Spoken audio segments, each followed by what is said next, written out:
Hello, നമ്മുടെ Wayanad ട്രിപ്പിൻ്റെ day 1 വ്ളോഗാണ് കേട്ടോ ഇന്ന് കാണാൻ പോണത്. നമ്മൾ ജാനുവരി 3 ഫ്രൈഡേ ഒരു ഈവനിങ് ഒക്കെ ആയപ്പോഴാണ് കേട്ടോ നാട്ടിൽ നിന്ന് തിരിച്ചിട്ടുണ്ടായിരുന്നത്. നമ്മളെ ഫാമിലി എല്ലാവരും ഉണ്ടായിരുന്നു. നല്ല ജോളി അടിച്ച് വൈബ് അടിച്ച് ഞങ്ങൾ ജേണി സ്റ്റാർട്ട് ചെയ്തു. വെളുപ്പിന് ഒരു 5 മണിയൊക്കെ ആയപ്പോഴേക്കും നമ്മൾ ചുരമൊക്കെ കയറി വയനാട് എത്തിയിട്ടുണ്ടായിരുന്നു കേട്ടോ. എത്തിയ പാടെ നമ്മളിതാ ചങ്ങലമരവും കരിന്തണ്ടനെയും ഒക്കെ കണ്ടു. ഐതിഹ്യവും കഥകളും ഒക്കെ വണ്ടിയിൽ ചേട്ടന്മാർ പറഞ്ഞു തന്നു. ഒരു 6 മണിയൊക്കെ ആയപ്പോഴേക്കും നമ്മളിതാ കൽപ്പറ്റ എത്തിയിട്ടുണ്ടായിരുന്നു. അവിടെ നമ്മളൊന്ന് ഫ്രഷപ്പ് ആവാൻ വേണ്ടിയിട്ട് 3 റൂം എടുത്തിട്ടുണ്ടായിരുന്നു കേട്ടോ. നല്ല ഫെസിലിറ്റീസുള്ള അത്യാവശ്യം നല്ലൊരു റൂം തന്നെയായിരുന്നു. നമ്മൾ അവിടെ ചെന്ന് ഫ്രഷപ്പായി ഡ്രസ്സൊക്കെ മാറി നമ്മുടെ ജേണി സ്റ്റാർട്ട് ചെയ്യാനായിട്ട് റെഡിയായി. പോകുന്ന വഴിക്ക് നല്ല നല്ല കാഴ്ചകളുണ്ടായിരുന്നു കേട്ടോ. അതാ മഞ്ഞും തണുപ്പും ഒരു രക്ഷയില്ലായിരുന്നു.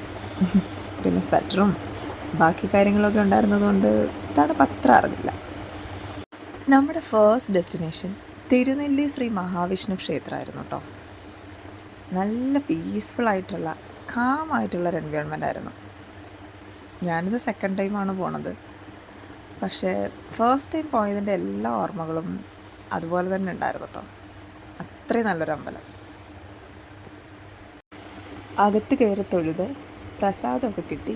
അതാ അവിടുത്തെ കൊത്തുപണികളൊക്കെ കണ്ട് ആസ്വദിച്ച് ഇങ്ങനെ നിൽക്കാൻ കേട്ടോ. ഫോട്ടോസും വീഡിയോസും ഒക്കെ ആവശ്യത്തിലധികം എടുത്തു. മേളിൽ നിന്ന് നേരെ താഴോട്ട് കുറച്ച് നടന്ന് ചെല്ലുമ്പോഴാണ് കേട്ടോ പാപനാശനം ഉള്ളത്. പിതൃകർമ്മങ്ങളൊക്കെ നമുക്ക് അവിടെ തന്നെ ചെയ്യാൻ സാധിക്കും.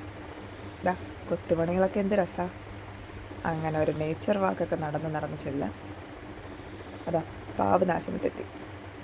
നല്ല പീസ്ഫുള്ളൊരു അന്തരീക്ഷം, എല്ലാവർക്കും ഇഷ്ടപ്പെട്ടു. കുറേ നേരം കാമായിട്ട് സ്പെൻഡ് ചെയ്യാൻ പറ്റുന്ന നല്ലൊരു സ്ഥലമായിരുന്നു കേട്ടോ. അവിടെ നിന്ന് ഇറങ്ങി ഇതാ ഒരു മുളയരി പായസം കഴിച്ചു കേട്ടോ. ആളൊരു യൂട്യൂബറാണേ, സുബൂസ് വ്ളോഗ്സ് എന്നാണ് മറ്റുമാണ് പേര്. നെക്സ്റ്റ് ഡെസ്റ്റിനേഷൻ പഴശ്ശി തോമ്പായിരുന്നു. എന്താ സംഭവം എന്നൊന്നും മനസ്സിലായില്ലെങ്കിലും ചുമ്മാ കണ്ടിങ്ങി പോന്നു. എന്തൊക്കെയോ ആർട്ട് ഗാലറി പോലെയൊക്കെ ഒരുത്തി വെച്ചിട്ടുണ്ടായിരുന്നു.